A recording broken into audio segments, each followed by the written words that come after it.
Baik, puji Tuhan, setelah sekian lama kita boleh bertemu lagi lah teman-teman yang dikasih Tuhan. Selamat juga untuk teman-teman yang sudah boleh melayani lagi di Wonogiri ya. Tuhan berkati, biarlah terus boleh menjalin kebersamaan dengan saudara-saudara seiman kita ya, baik di Wonogiri dan juga di tempat-tempat di mana Tuhan percayakan. Dan Tuhan berkati selalu pelayanan dari LPMI dan juga secara khusus untuk PDPK. Baik teman-teman yang dikasihi Tuhan, malam hari ini saya dikasih tema dari pengurus dengan tema bahagia itu pilihan, bukan warisan. Ya, bahagia itu pilihan, bukan warisan. Kalau warisan ya rumah bisa jadi warisan, mobil, harta bisa jadi warisan, tapi juga wajah juga bisa menjadi, wajah sudah pasti menjadi warisan. Tidak mungkin anak-anak kita mewarisi wajah yang lain. Warna kulit yang saya agak keriting dan seperti ini ya, karena papi mama saya juga, mami saya juga ya mewariskan yang seperti ini. Yang Manado, yang putih, yang Ambon ya, seperti saya dengan Bung Jim ya, agak-agak gelap sedikit. Ya, itu warisan yang kita boleh terima dan tidak bisa dipungkiri. Termasuk juga mungkin karakter, karena itu menyangkut ke genetika. Tetapi di sini memang kita mau bicara tentang bahagia yang kita alami dalam kehidupan ini ternyata memang bukan diwariskan begitu saja. Tapi teman-teman, sebenarnya ada kebahagiaan yang tanpa diwariskan kita bisa bahagia. Contoh misalnya kita sedang ya bergumul mungkin dengan kebutuhan hidup ya. Ada banyak tagihan-tagihan, mungkin cicilan rumah lah, cicilan mobil lah, cicilan kredit card dan lain-lain. Tiba-tiba Tuhan berkati kita dengan berkat yang melimpah, yang wah, lebih dari cukup dari apa yang kita miliki. Itu tidak pernah kita pikirkan. Kita tidak pernah pilih. Mungkin kita memilih untuk bisa memenuhi kebutuhan-kebutuhan itu dengan mungkin ya kita mengambil loan mungkin di kantor atau mungkin di bank mungkin. Tapi tiba-tiba kita dapatkan berkat dari Tuhan yang tidak kita pikirkan. Itu yang dikatakan dalam 1 Yohanes 1 Korintus 2 ayat 9. Apa yang tidak pernah timbul dalam hati, tidak pernah dilihat oleh mata, tapi Tuhan bisa sediakan bagi setiap kita. Jadi kebahagiaan bisa saja terjadi tiba-tiba, bukan karena pilihan kita. Tapi hari ini kita mau bicara bahwa bahagia itu menjadi pilihan kita dan bukan warisan. Tetapi pilihan seperti apa yang menjadi sumber kebahagiaan itu menentukan bagaimana kita menjalani hidup ini. Kalau kita menganggap kebahagiaan itu dari hal-hal yang mungkin menyenangkan saja, misalnya ya dalam keadaan sakit kita bisa bahagia, dalam kelimpahan kita bisa bahagia, maka itu juga sebetulnya bukan pilihan yang tepat ya. Nah, itu juga pilihan kita bahagia, tapi memilihnya karena mungkin ada sesuatu yang menyenangkan. Tetapi bagaimana ketika kita menghadapi hal-hal yang tidak menyenangkan? Itu juga merupakan satu pilihan. Jadi pilihan kita itu menentukan bagaimana dalam menjalani hidup ini. Apakah kita hanya bisa bahagia ketika kita mengalami hal-hal yang menyenangkan saja, tiba-tiba kita dipromosikan di tempat pekerjaan kita, atau mungkin dalam hal-hal yang lain kita mendapatkan hasil yang baik di dalam kinerja kita, atau mungkin kita mendengar juga anak-anak kita mendapatkan prestasi yang baik. Ini saya baru juga lihat Bung Lewi ya, baru selesai juga sekolah teologianya, dan ya bisa boleh menyelesaikan studi itu, dan itu juga bisa menimbulkan kebahagiaan buat kita.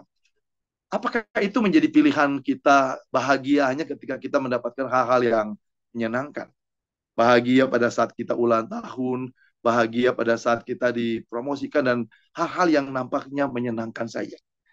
Tentu saja tidak. Sebagai umat Kristen, sebagai anak-anak Tuhan, kita harus belajar lebih lagi menjadikan sumber kebahagiaan itu bukan dari uang saja, bukan dari sesuatu hal-hal yang menyenangkan saja.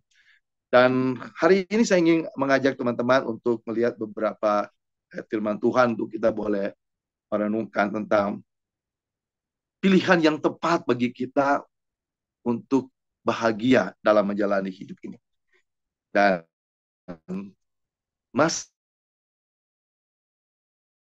ayat 4 inilah yang menjadi dasar kita untuk memilih menjalani hidup ini dengan kebahagiaan. Mazmur 34 ayatnya yang ke 37, sorry. Mazmur yang ke-37 ayat yang ke-4, firman Tuhan berkata demikian. Ya. Dan bergembiralah karena Tuhan, maka Ia akan memberikan kepadamu apa yang diinginkan hatimu. Dan bergembiralah karena Tuhan. Ini yang seharusnya menjadi pilihan paling utama dalam hidup kita. Kalau kita ingin berbahagia, bukan berbahagia karena punya banyak uang, ya, bukan berbahagia karena kita punya jabatan yang tinggi, bukan karena kita mendapatkan promosi dan hal-hal yang menyenangkan apapun. Tapi yang menjadi sumber kebahagiaan kita adalah Tuhan. Teman-teman yang dikasihi Tuhan, kalau kita menjadikan Tuhan sebagai sumber kebahagiaan kita, maka banyak hal yang kita akan dapatkan di dalam hidup kita. Kenapa? Karena Tuhan adalah sumber hidup kita. Orang tidak mungkin bisa berbahagia ketika dia sudah meninggal, kan? Justru dalam keadaan hidup lah dia bisa boleh menikmati kebahagiaan. Kenapa Tuhan menjadi sumber kebahagiaan dalam hidup kita? Karena Tuhan adalah sumber hidup kita. Dan Tuhan adalah sumber kebahagiaan dalam hidup kita. Teman-teman yang dikasihi Tuhan, jadikanlah Tuhan sebagai sumber kebahagiaan dalam hidup kita. Yeremia 17 ayat 7 juga berkata, ya, diberkatilah orang yang mengandalkan Tuhan. Bukan mengandalkan manusia, bukan mengandalkan gajinya, bukan mengandalkan depositonya, bukan mengandalkan kekuatannya. Tetapi diberkatilah orang, atau boleh dikatakan berbahagialah orang yang mengandalkan Tuhan dan menaruh harapannya kepada Tuhan. Seringkali ketika kita menghadapi pergumulan dalam hidup, mungkin dalam kebutuhan keuangan, apa yang menjadi fokus utama kita? Apakah ketika kita menghadapi pergumulan keuangan yang kita pikirkan, mungkin teman kita yang mungkin punya banyak uang, mungkin sahabat kita yang ya kita berpikir bisa membantu. Nah, kalau itu yang jadi pikiran, sejujurnya kita tidak menjadikan Tuhan menjadi sumber kebahagiaan kita. Kita tidak menjadikan Tuhan menjadi sumber andalan kita. Tapi kita menjadikan sahabat kita, teman kita, dan apapun itu. Dan biasanya orang, jujur aja, bahwa biasanya orang kalau lagi punya banyak uang, segala sesuatu tercukupi, nampaknya semua bahagia, senang-senang saja. Tetapi ketika kekurangan untuk memenuhi kebutuhan hidupnya, dia menjadi sedih.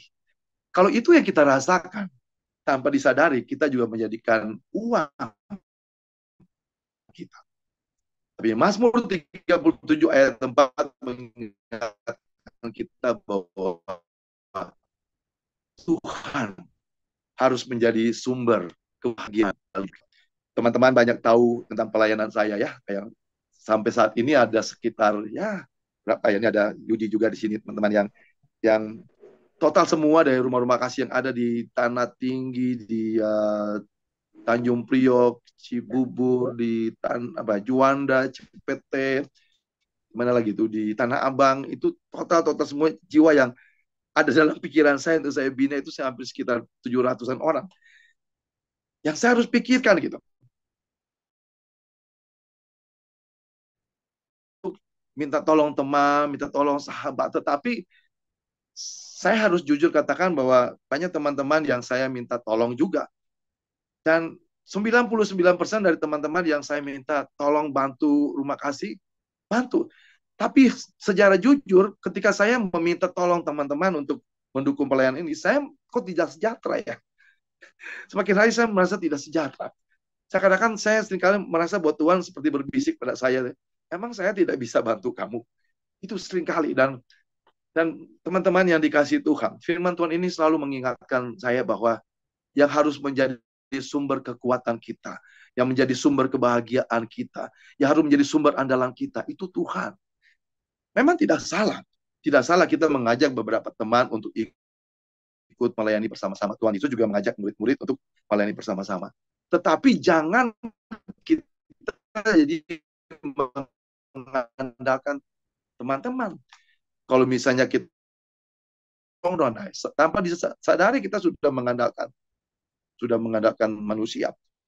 Dan firman Tuhan dalam Yeremia 17 ayat 5 dan 7, 5 dan 6 katakan, terkutuklah orang yang mengandalkan manusia, yang menaruh harapannya kepada manusia. Nah, sebab itu Bapak Ibu, teman-teman yang dikasihi Tuhan, hari ini kita harus juga memilih yang tepat. Jangan memilih bahagia hanya karena punya banyak uang. Jangan memilih bahagia karena cuma hal-hal yang menyenangkan saja. Boleh jujur, kita boleh jujur dalam hati kita. Kadang-kadang ketika kita menghadapi pergumulan sakit penyakit, kadang-kadang kita sedih, aduh bagaimana. Sikap seperti itu tanpa disadari kita tidak menjadikan Tuhan sebagai sumber kebahagiaan kita.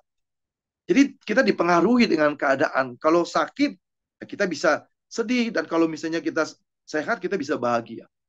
Tidak demikian. Tapi Tuhan mengajarkan kita, mengingatkan kita bahwa jadikan Tuhan menjadi sumber kebahagiaan. Karena Dia menciptakan kita, Dia punya rencana yang indah dalam setiap hidup kita. Jadi untuk menjadikan pilihan yang tepat dalam hidup kita untuk bahagia dalam menjalani hidup ini, pilihlah untuk bahagia di dalam Tuhan. Bukan bahagia dengan hal-hal yang lain. Jangan menjadikan uang sebagai sumber kebahagiaan kita. Jangan menjadikan apapun menjadi sumber kebahagiaan kita. Tetapi jadikan Tuhan menjadi sumber kebahagiaan kita. Kalau saya mau cerita tentang perjalanan 17 tahun saya melayani anak-anak jalanan, banyak teman-teman yang lihat saya bilang, waduh, Papa nggak stres mikirin begitu banyak. Dari sekian 700-an jemaat yang saya layani, 80% itu orang susah gitu. Hampir tiap hari, tiap saat saya diminta tolong. Dan cara jujur mungkin itu bisa membuat saya jadi kecewa. Tapi ya sudah, saya enjoy aja melihat bagaimana campur tangan Tuhan.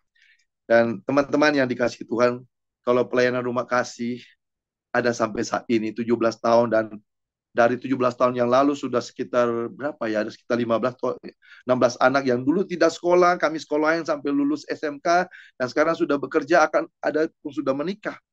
Itu semua bukan karena kekuatan saya. Bukan karena saya mengandalkan siapa-siapa, tapi karena Tuhan yang menolong. Saudara berpikir bagaimana mengurus begitu banyak orang yang susah saat ini itu tidak mudah.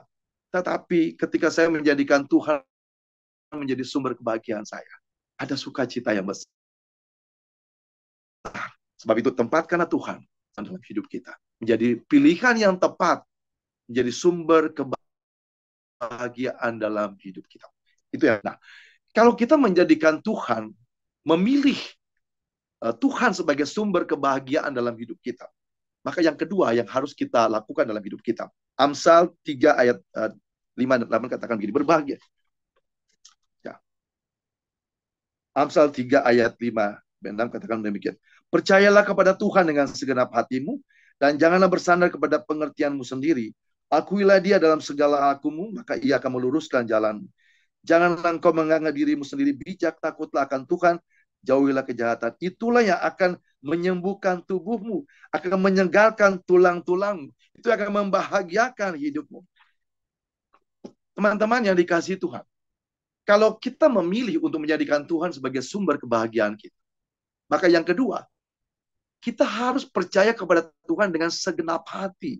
Jangan setengah hati. Jangan 99%. Harus segenap hati. 100% kita harus mempercayakan seluruh hidup kita percaya kepada Tuhan dengan segenap hati. Maka kita akan merasakan kebahagiaan. Ya, jujur. Kadang saya bukan pendeta yang sempurna juga. Kadang-kadang juga ketika menghadapi pergumulan dalam kebutuhan dalam pelayanan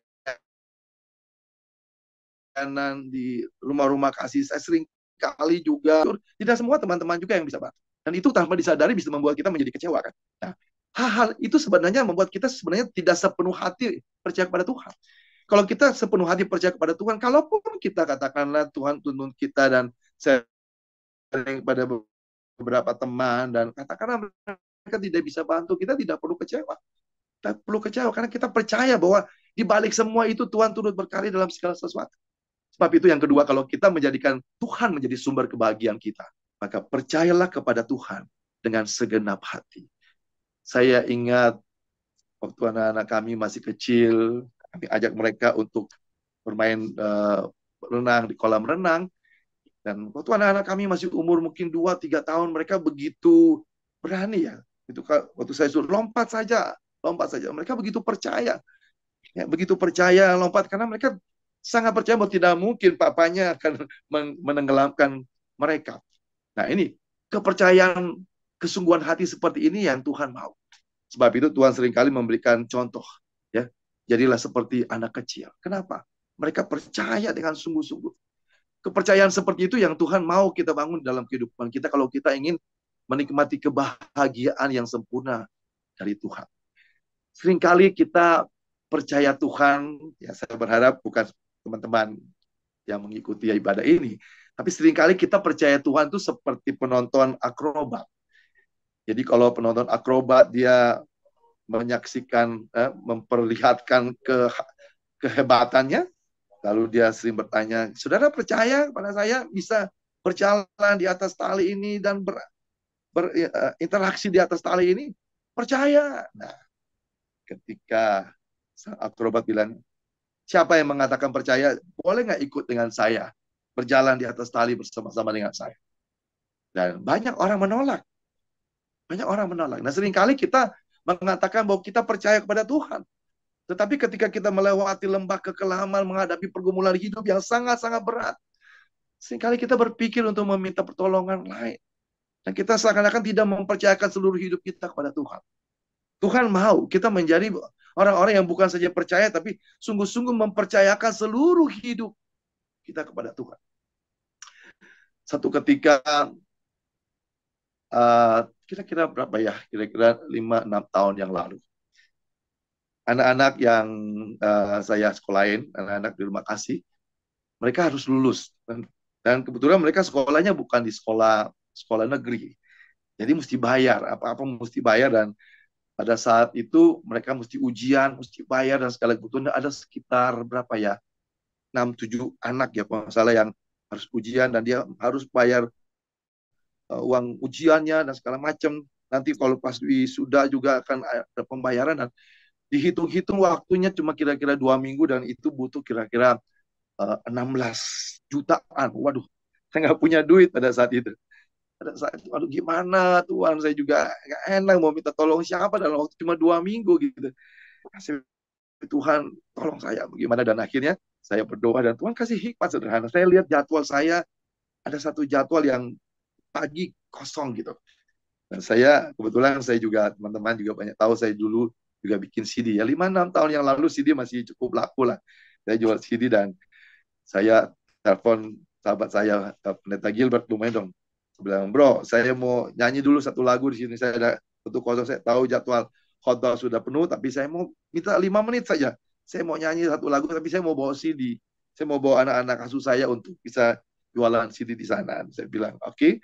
Dan akhirnya saya bawa 2 anak asuh saya, yang mereka juga yang nanti mau ujian ini.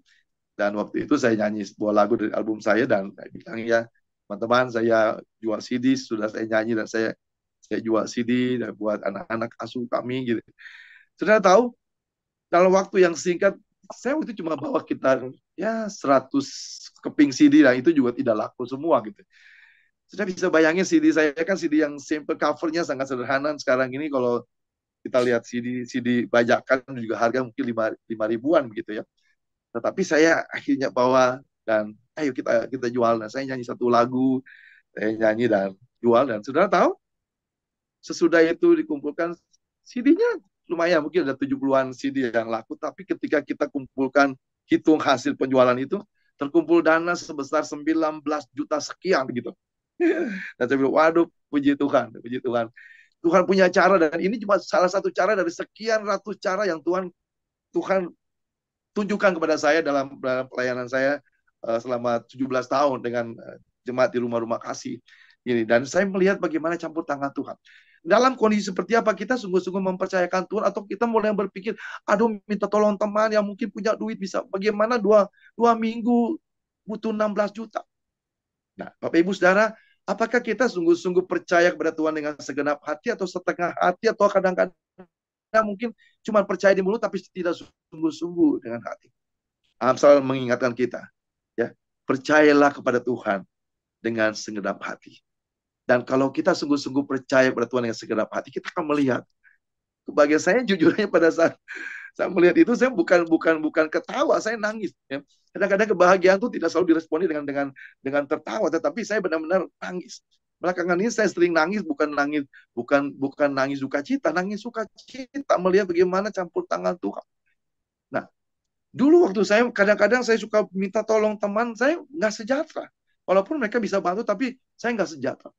Tapi ketika saya terus belajar untuk mempercayakan seluruh hidup saya kepada Tuhan dengan segenap hati. Saudara pikir-pikir kebutuhan kita setiap bulannya, ini ada Yudi, ada Noni. Itu puluhan juta, bisa 60-70 juta per bulan. Dari mana? Saya sendiri tidak digaji dari gereja. Tapi Tuhan punya cara, Tuhan tunjukin dan tetap jalan. Sampai saat ini itu semua karena apa? Karena kita mau mempercayakan seluruh hidup kita kepada Tuhan. Saudara mau jadikan Tuhan sebagai sumber kebahagiaan dalam hidup kita. Kita juga harus percaya kepada Tuhan dengan segenap hati. Jangan dengan setengah hati. Maka kita akan melihat kebahagiaan yang Tuhan anugerahkan dalam hidup kita. Itu yang kedua. Nah, Bapak Ibu, sahabat RPK yang dikasihi Tuhan. Firman Tuhan di dalam Lukas 11 ayat 28 juga katakan bahwa orang yang berbahagia adalah orang yang mendengar firman Tuhan dan merenungkan firman Tuhan. Benar. Kalau kita menjadikan Tuhan sebagai sumber kebahagiaan kita, dan kita percaya kepada Tuhan dengan segenap hati, maka ketika kita membaca firman Tuhan itu, seperti aliran air yang sungguh-sungguh menyejukkan kita. Ya. Seperti rusa yang merindukan air, demikianlah kita rindu akan mendengarkan firman Tuhan. Nah, pemazmur berkatakan di dalam Mazmur 1 ayatnya yang pertama dan ketiga. Berbahagialah orang yang tidak berjalan menurut nasihat orang fasik, yang tidak berdiri di jalan orang berdosa, dan yang tidak duduk dalam kumpulan pencemooh, tetapi yang kesukaannya adalah Taurat Tuhan, dan yang merenungkan Taurat itu siang dan malam. Ia seperti pohon yang ditanam di tepi aliran air, yang menghasilkan buahnya pada musimnya, dan yang tidak layu daunnya, apa saja yang diperbuatnya berhasil. Kalau kita menjadikan Tuhan sebagai sumber kebahagiaan dalam hidup kita, maka setiap firman yang kita dengar itu mendatangkan sukacita, mendatangkan kebahagiaan. Contoh. Ya, dulu waktu Bung Jimmy sama Osi Wilma pacaran, ya, senang nggak Bung Jimmy baca surat dari Osi Wilma? Atau Osi Wilma senang nggak kalau baca surat cinta dari kekasih Nyong Hitam Manis dari Ambon? Pasti senang, ya. Nah, kalau kita sungguh-sungguh mencintai Tuhan, percaya kepada Tuhan, baca firman itu menjadi kesukaan. Jangan jadi beban. Ada orang baca firman jadi obat tidur. Baca terus. Wah, ini 1 pasal, 2 pasal belum ngantuk. 3 pasal, 4 pasal. Jadi bacanya untuk ngantuk. Jangan begitu. Orang kalau baca firman Tuhan menjadi kesukaan, dia nggak sadar tuh, udah 10 pasal. Terus baca terus sampai akhirnya satu kitab gitu kita bisa baca. Kenapa menjadi kesukaan? Firman Tuhan sudah katakan bahwa orang yang berbahagia, orang yang menjadikan firman Tuhan itu menjadi kesukaan di dalam kehidupan. Maka dia akan melihat bagaimana aliran air kehidupan, aliran kebahagiaan Tuhan itu mengalir. Karena dia sumber kebahagiaan, sumber sukacita mengalir dalam hidup kita. Jadi baca firman Tuhan saya juga kurang begitu setuju kalau kadang-kadang orang datang ibadah cuma, siapa ya pendetanya ya, siapa yang mengkhotbah. No. Bapak Ibu Saudara kasih dalam Tuhan, kalau kita datang dengan hati yang haus dan lapar, kita sudah dipuaskan. Siapapun pengkhotbahnya, siapapun pembicaranya. Karena Tuhan bisa berbicara melalui siapa saja. Masalahnya bukan siapa pembicaranya. Masalahnya dari kita. Apa kita memiliki hati yang haus dan lapar untuk mendengar firman Tuhan? Saya pernah berkhotbah di mall, dan saya melihat anak-anak dari gereja lain, Jadi saya di mall itu suka ada beberapa gereja, dan saya kenal beberapa teman yang main musik gitu, dan kalian kenapa di luar lagi ngopi di Starbucks? Saya bilang, lagi firman Tuhan, kita baru main musik. Waduh, dia ambil main musik, lalu dia ambil waktu untuk berleha-leha, dan dia ambil waktu untuk ngopi-ngopi. Saya bilang, Kalian mesti dengar firman Tuhan gitu. Jadi kadang-kadang begitu juga ada banyak jemaat yang pikir, udahlah, baru puji-pujian. Nih, ada kuasa dalam puji-pujian, Bapak Ibu Saudara dalam Tuhan. Jadi Bapak Ibu Saudara, ketika kita punya kerinduan, hati yang haus dan lapar akan kebenaran firman Tuhan, kita dipuaskan. Jadi yang terpenting bukan siapa pendetanya, siapa pemimpin pujiannya. Tetapi yang penting bagaimana kita memiliki hati yang haus dan lapar untuk mendengarkan firman Tuhan. Haus yang lapar untuk memuji dan menyembah Tuhan. Itulah yang menjadi sumber kebahagiaan dalam hidup kita. Berbahagialah orang yang menjadikan firman Tuhan menjadi kesukaan dalam hidupnya. Karena dia akan berbahagia. Jadi hati yang haus dan lapar untuk mendengarkan firman Tuhan itu menjadi sumber kebahagiaan bagi kita. Karena Tuhan yang menganugerahkan itu. Tuhan mengacu. Karena Tuhan yang akan mencurahkan kebahagiaan bagi setiap kita yang haus dan lapar akan kebenaran. Saya ingat waktu itu saya masih sebelum menjadi pendeta, saya banyak pimpin pujian. Dan waktu saya pimpin pujian di satu ibadah, ada seorang bapak ya. Ada seorang bapak, semua orang sudah suka cita. Pimpin pujian seperti Usi Welma tuh pasti lompat-lompat ya. Ya, tapi saya lihat waktu saya pimpin pujian itu ada semua suka cita, tapi ada seorang bapak yang kayaknya tegang begitu. Ya, saya bilang, apa yang salah dengan saya, baju saya? Ya tegang sekali. Dan tiba-tiba waktu mau firman Tuhan, saya tergerak untuk menyanyikan sebuah lagu, dan saya merasa bahwa lagu ini akan ditujukan kepada beliau. Ya, tapi sekaligus juga saya nyanyikan untuk lagu firman Tuhan. Dan saya nyanyikan lagu, di saat engkau susah, Yesus hibur selalu. Di saat engkau lemah, Dia kuatkan. Si bapak tadi yang tadinya tegang, jadi nangisnya termehek-mehek. Habis ibadah baru saya tanya kepada beliau, kenapa Pak? Tadi kok tegang sekali. Dia bilang, saya tuh tadi waktu puji-pujian saya merasa tidak layak. Saya tuh terlalu banyak dosa, punya banyak beban, saya nggak bisa. Lihat, bagi jemaat Tuhan, kadang-kadang kita berpikir bahwa nanti kita diberkati pada saat firman Tuhan. Ada kuasa dalam puji-pujian. Saya beberapa kali ke gereja dan saya bilang saya tidak akan pernah telat dalam gereja. Tapi banyak pengurus-pengurus gereja ketika kami datang, Pak jangan masuk dulu Pak, baru puji-pujian. Pengurus malah mengajarkan yang tak benar. Saya bilang, saya mau ibadah, saya mau dari awal, saya mau memuji Tuhan, saya mau berdoa bersama-sama. Bapak Ibu Saudara, kuncinya di kita. Apakah kita memiliki hati yang haus akan Tuhan? Haus dan lapar untuk memuji dan menyembah Tuhan. Haus dan lapar untuk mendengarkan firman Tuhan. Jadi sebelum kita mendengarkan firman Tuhan, sebelum kita memuji Tuhan, kalau kita memiliki hati yang haus dan lapar untuk kebenaran firman Tuhan, kita sudah berbahagia, kita sudah dipuaskan. Sebab itu jadikanlah firman Tuhan itu menjadi kesukaan dalam hidup kita. Berbahagialah orang yang mendengarkan firman Tuhan dan merenungkannya siang dan malam. Nah, saya percaya itu menjadi sumber kebahagiaan dalam hidup kita. Nah, yang keempat ini penting dan cukup berat. Orang bisa berbahagia di dalam kelimpahan. Orang bisa berbahagia di dalam kesehatannya, dalam keadaan sehat. Tetapi tidak mudah ya. Tidak mudah orang bisa berbahagia saat sakit berat. Saat kekurangan, saat mengalami pergumulan hidup yang berat, banyak tekanan, banyak. Tidak mudah.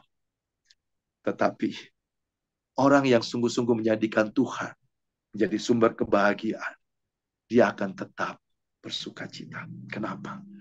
Karena dia tahu, sekalipun dia berada di lembah kekelaman, dia percaya ada tangan Tuhan yang selalu menopang dia, selalu menyertai dia.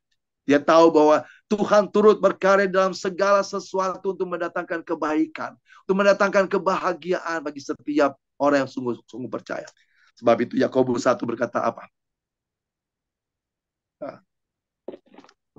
Anggaplah sebagai suatu kebahagiaan ya kalau kita jatuh dalam berbagai-bagai pencobaan. Bapak Ibu, sahabat RPK dikasih sahabat RPK ada sering kali siaran di Radio Pelita kasih jadi ngomong begini. Ya, buat teman-teman yang dikasih Tuhan.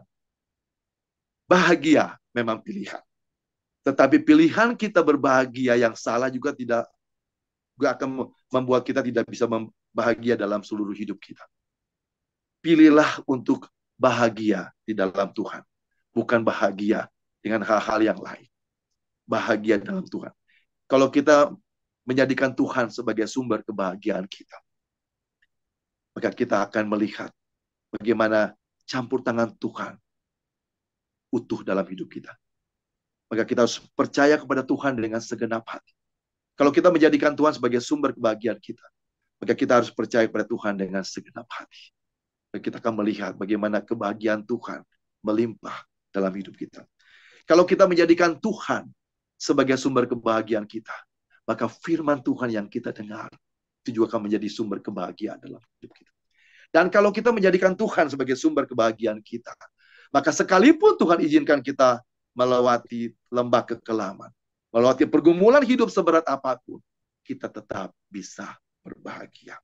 Karena kita tahu di balik semua itu ada campur tangan Tuhan untuk mendatangkan kebaikan. Sebab itu pilihlah untuk berbahagia bersama Tuhan, bukan karena hal-hal yang lain, sehingga kita dapat menikmati kebahagiaan bukan saja dalam keadaan yang menyenangkan saja, tetapi dalam keadaan yang tidak menyenangkan sekalipun kita tetap bisa berbahagia, karena Tuhanlah menjadi sumber kebahagiaan dalam hidup kita. Tuhan memberkati kita semua. Amin. Inside, the battle's outside.